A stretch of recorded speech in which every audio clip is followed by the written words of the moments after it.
तर आज होता बाप्पांच्या विसर्जनाचा दिवस, म्हणून अशा मस्त तळणीचे मोदक करायला घेतले. आजची आरती अशी आजोबा नातवांनी केली आणि इथं बाप्पा जाणार म्हणून अवधूत बाप्पांची पी घेत होता.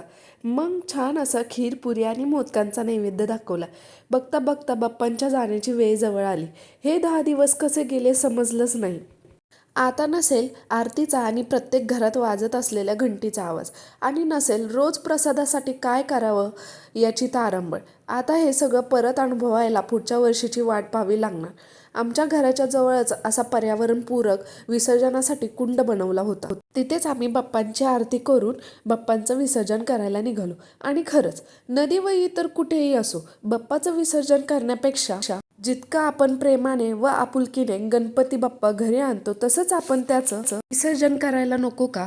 आणि इथं अवधूत सांगत होता बाप्पा स्विमिंग करत आहे. लहान मुलांचे विचार पण ना त्यांच्याच सारखे किती गोंडस असतात ना. तर चला मग परत भेटूया अशा नवीन इंटरेस्टिंग मिनी ब्लॉगमध्ये. तोपर्यंत बाय.